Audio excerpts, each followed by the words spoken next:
ओह God, ये आज की रात कैसे कटेगी? कल मेरी जिंदगी का सबसे बड़ा दिन है। कल अगर आदित्य सर ने अपनी फिल्म के लिए मुझे साइन कर लिया ना, तो कसम से लाइफ बन जाएगी मेरी तो। ये काम्या है। काम्या एक मॉडल है और देखने में बहुत ही खूबसूरत है। काम्या ने अब तक यूं तो मॉडलिंग के कई प्रोजेक्ट किए थे, लेकिन असल में वो तो हमेशा से एक हीरोइन बनना चाहती थी और अब उसे वो मौका मिल सकता था। अगले दिन काम्या बहुत अच्छे से तैयार हुई। उसने एक खूबसूरत ड्रेस पहनी जिसे उसने एक बहुत ही बड़े शोरूम से काफी महंगे दाम पर खरीदा था, और वो ड्रेस पहनकर तो काम्या और भी ज्यादा खूबसूरत दिख रही थी। काम्या के पास ज्यादा पैसे नहीं थे। फिलहाल पूरे महीने में बस 1 या 2 ही मॉडलिंग के प्रोजेक्ट उसे मिल पाते थे, जिनसे उसका गुजारा बड़ी मुश्किल से चल रहा था। लेकिन फिलहाल वो जहाँ जा रही थी वहां जाने के लिए उसने कोई कंजूसी नहीं की थी। उसने फौरन एक ऑटो बुक किया और फिर उसमें बैठकर वो चल दी। कहाँ जाना मैडम? आप मुझे ग्रासिया होटल छोड़ दो। ठीक है मैडम, हम आधे घंटे में पहुंच जाएंगे। ठीक है भैया। केशव, जो कि उस ऑटो का ड्राइवर था, एक अधेड़ उम्र का आदमी था। वो चुपचाप ऑटो चलाता रहा और पीछे बैठी काम्या अपने भविष्य के सपने संजोती रही। दरअसल वो शहर के सबसे बड़े और आलीशान होटल में होने वाली पार्टी में शामिल होने जा रही थी, जहां उसकी मुलाकात मशहूर फिल्म डायरेक्टर आदित्य से होने वाली थी। आदित्य फिलहाल एक मॉडल की तलाश में था जिसे वो अपनी अपकमिंग मूवी के लिए बतौर हीरोइन साइन कर सके। काम्या को पूरा भरोसा था कि वो खुद को उस रोल के लिए साबित कर ही देगी। और फिर बस भैया, यही रोक दो। मैं आपको अंदर तक छोड़ देता हूँ मैडम जी। समझिए भैया, मैं अंदर ऑटो से नहीं जा सकती। अच्छा, कोई बात नहीं मैडम जी। काम्या जैसे ही ऑटो से उतरी और केशव को उसके पैसे देकर आगे बढ़ी, तभी अचानक उसकी ड्रेस का ब्लाउज ऑटो के एक हुक में फंस गया और काम्या के आगे बढ़ते ही वो फट भी गया। Oh no, shit shit shit shit shit, ये आज ही होना था क्या? और वो भी इसी ड्रेस के साथ। ओह गॉड, अब मैं क्या करूं? पार्टी में कैसे जाऊंगी अब मैं? अरे अब ये क्या हो गया? ओहो, माफ कीजिए मैडम जी। नहीं भैया, इसमें आपकी कोई गलती नहीं है, मैंने ही ध्यान नहीं दिया। पर अब मैं क्या करूं? भैया ऐसा कीजिए, मुझे वापस वहीं छोड़ दीजिए जहां से लिया था। अब इस फटी ड्रेस के साथ तो मैं नहीं जा सकती पार्टी में। मैडम जी, अगर आप बुरा ना माने तो हल है मेरे पास आपकी समस्या का। है? और क्या है वो? मैडम जी, यहाँ से बस 5 मिनट की दूरी पर मेरी खोली है। वहाँ मेरी बेटी है दीक्षा।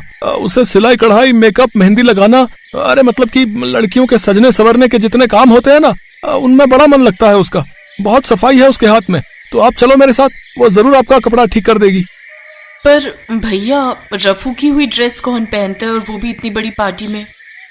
आप भरोसा रखिए मैडम जी, मेरी दीक्षा जरूर कुछ जुगाड़ लगा लेगी। आप चलिए तो। और वैसे भी अगर आपको उसका काम पसंद ना आए तो मत जाइएगा पार्टी में। वैसे भी आप तो वापस ही जाने को कह रही थी ना। पार्टी शुरू होने में अभी 1 घंटा बाकी था। काम्या के पास नई ड्रेस लेने के पैसे नहीं थे, तो जब कोई और तरीका समझ में नहीं आया तो काम्या ने केशव की बात मान ली। केशव उसे अपनी छोटी सी खोली में लेकर गया, जहां पहुंचकर उसने अपनी बेटी दीक्षा को पूरी बात बताई और फिर खुद बाहर चला गया।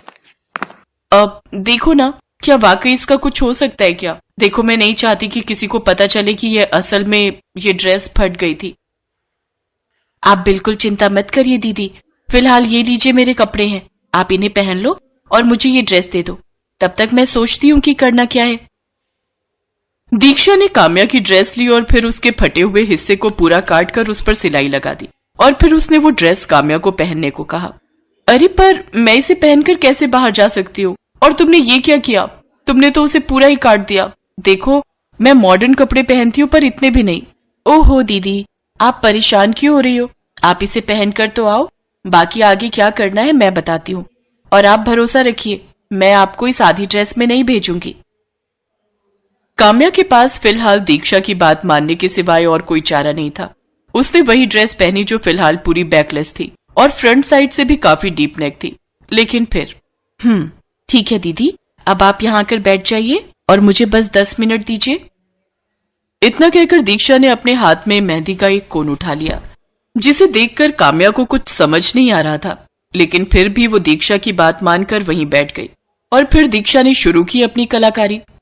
उसने कुछ ही मिनटों के अंदर काम्या की पूरी बैक और फ्रंट साइड में भी मेहंदी से खूबसूरत डिजाइन बना दिया, जो वाकई देखने में बहुत खूबसूरत लग रहा था और काम्या भी काफी कंफर्टेबल महसूस कर रही थी। क्या बात है, तुम तो सच में जादूगर हो दीक्षा। कमाल कर दिया तुमने तो। ये तो बहुत अच्छा लग रहा है। अच्छा, तो मैं इस काम के कितने पैसे दे दूं? नहीं नहीं दीदी, मुझे पैसे नहीं चाहिए। मैं आपकी मदद कर पाई, मुझे इस बात की खुशी है। कोई बात नहीं दीदी, अब आप जल्दी करो, मैं पापा को बुलाती हूँ। आपको सही समय पर पार्टी में भी तो पहुंचना है ना। इतना कहकर दीक्षा केशव को बुलाने बाहर चली गई। तभी काम्या ने देखा कि दीक्षा ने अपना खाना आधे में ही छोड़कर उसकी मदद की थी, क्योंकि उसकी थाली वहीं मेज के एक कोने पर रखी थी, जिसमें सूखी रोटी के साथ बस एक प्याज का टुकड़ा था। ये देखकर काम्या को बहुत बुरा लगा। कुछ देर बाद केशव ने काम्या को ऑटो में बिठाया और फिर होटल की तरफ चल पड़ा, और इस तरह काम्या बिल्कुल ठीक समय पर पार्टी में पहुंच गई। Hello Aditya sir. Oh hello sweety, how are you? All good sir. Oh my god, what a lovely dress. और ये डिजाइन, वाओ। जरा पीछे घूमो। You are looking awesome. वैसे डिजाइनर कौन सा है? वो मेरा पर्सनल डिजाइनर है सर। इसके बाद आदित्य और काम्या में काफी देर तक बातें हुई। आदित्य काम्या और उसके ड्रेसिंग सेंस से काफी इम्प्रेस था, और आखिरकार काम्या को वो प्रोजेक्ट मिल ही गया। काम्या अब बहुत ज्यादा खुश थी। और फिर, दीक्षा कहाँ हो? जल्दी से यहाँ आओ। अरे जल्दी आओ ना। अरे दीदी आप, अब कैसी रही आपकी पार्टी? बहुत ही शानदार। वहां हर कोई बस मुझे ही देख रहा था, और तुम्हें पता है मुझे वो मूवी भी मिल गई, वो भी लीड रोल में। अरे वाह दीदी, बहुत बहुत बधाई आपको।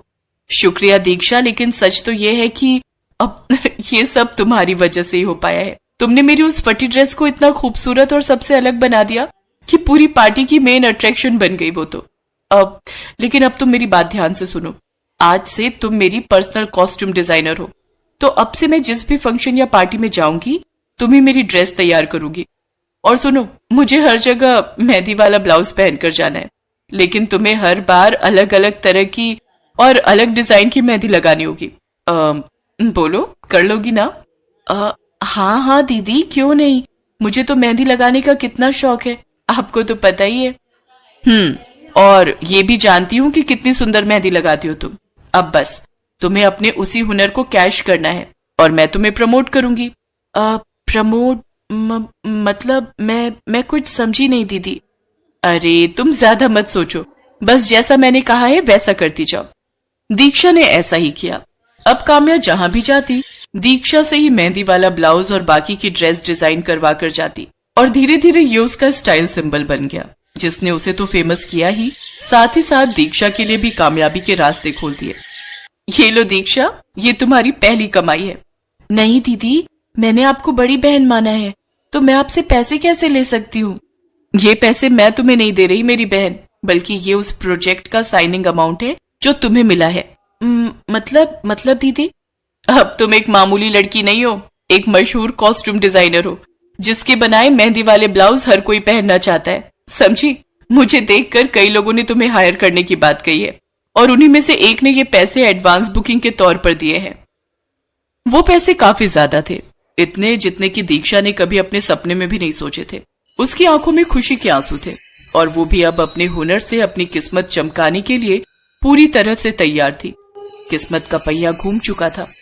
काम्या एक बड़ी और सक्सेसफुल हीरोइन बन गई थी, और दीक्षा एक मशहूर कॉस्ट्यूम डिजाइनर।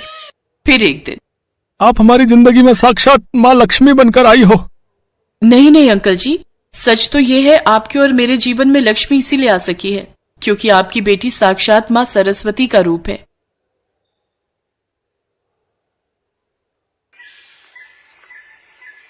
गोपाल बहुत मेहनत से दिन रात चूड़ी बनाता और ठेले पर बेचता।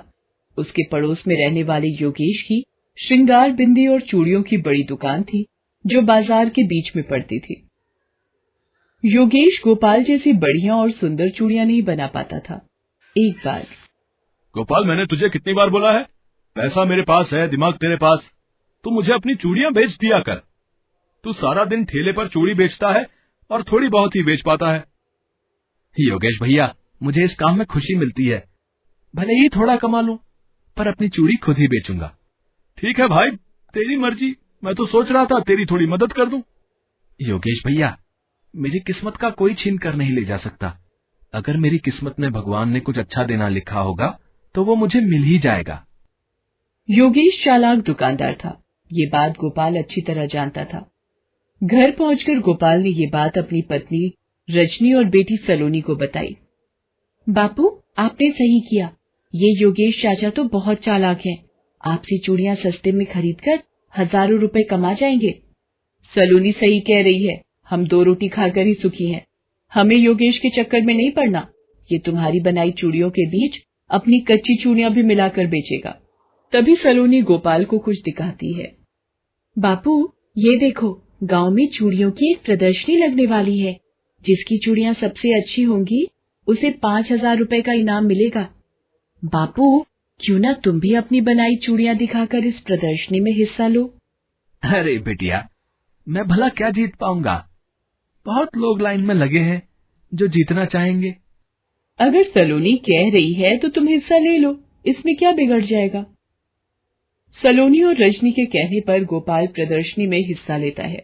योगेश भी अपनी बनाई चूड़ियों को प्रदर्शनी में लगाता है। आसपास के गांव के बहुत लोग प्रदर्शनी देखने आते हैं। बताओ, है कितनी अलग अलग तरह की चूड़ियां देखने को मिल रही है? हाँ, और सब तरह तरह के रंग की और डिजाइन वाली है, देखो।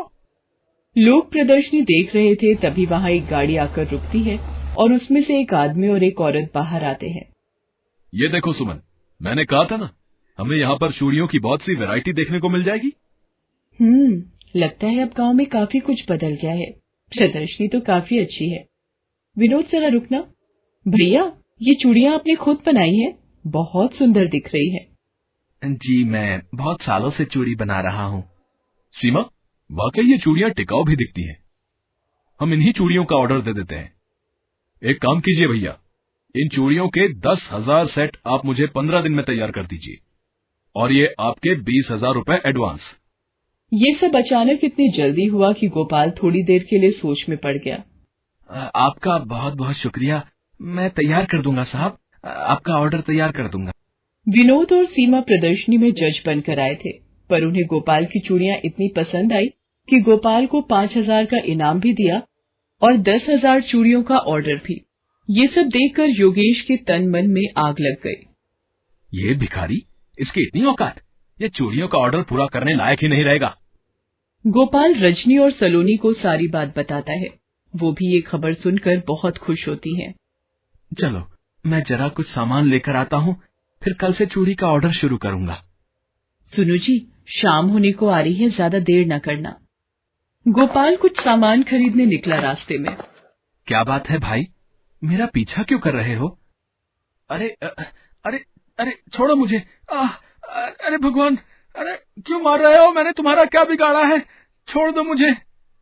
चलो भाइयों, हाथ पैर की हड्डी टूट चुकी है। चलो अब देखते हैं ऑर्डर की चूड़ियां कैसे बना पाएगा। रजनी और सलोनी जब ये खबर सुनती हैं तो दौड़कर उस जगह पर पहुंचती हैं। बापू, आंखें खोलो। सुनो जी, कितना बुरा हाल कर दिया। आखिर आपने किसी का क्या बिगाड़ा था? गोपाल के हाथ पैरों में बहुत चोट थी। किसी तरह रजनी और सलोनी हॉस्पिटल से मरहम पट्टी करवा कर घर लाती हैं। 15 दिन बाद ऑर्डर की चूड़ियां देनी है, कैसे होगा? बापू, आप चिंता मत करो, मैं बनाऊंगी चूड़ियां और 15 दिन में ऑर्डर पूरा करूंगी। सलोनी बिटिया, तू कर पाएगी इतना ऑर्डर पूरा? बापू, मैंने बचपन से आपको चूड़ियां बनाते देखा है। बस आपसे जो सीखा है आज वही दिखाना है। मैं आपकी बेटी हूँ। सलोनी, इस काम में मैं भी तुम्हारी मदद करूंगी। सलोनी भगवान का आशीर्वाद लेकर चूड़ियां बनानी शुरू करती है और दिन रात मेहनत करके 15 दिनों तक चूड़ियों का ऑर्डर पूरा कर देती है। सलोनी मेरी बच्ची, तूने आज अपने पिता का नाम रोशन कर दिया। तेरी बनाई चूड़ियां शहर भर में मशहूर हो रही हैं। सुनो जी, भगवान का शुक्र है अब आप भी ठीक हो रहे हो। सलोनी, हमें और चूड़ियां बनाने का ऑर्डर मिला है और मेरी बेटी सलोनी के हाथ की बनी चूड़ियां ही तैयार होकर बाजार में जाएंगी। आपको याद आया उस दिन वो गुंडे कौन थे? मैं जानता हूं रजनी, ये सब योगेश का किया धरा है, पर मैं उसके मुंह नहीं लगना चाहता। भगवान ने सलोनी के रूप में हमें इतनी अच्छी बेटी दी कि इसकी वजह से हमारी सारी परेशानी दूर हो गई। उधर योगेश ने गांव में रहने वाली स्त्रियों को श्रृंगार का मिलावट वाला सामान बेचा जिससे उनकी त्वचा को नुकसान पहुंचा। सिंदूर, लिपस्टिक, काजल, पाउडर उपयोग करने से त्वचा संबंधी रोग हो गए। पुलिस ने योगेश की दुकान सील कर दी। उसे अपने किए की सजा मिल गई और योगेश सिर पीट कर रह गया। उधर एक गरीब चूड़ी वाली सलोनी ने कुछ समय में ही हर तरफ अपनी बनाई चूड़ियों से प्रसिद्धि प्राप्त कर ली।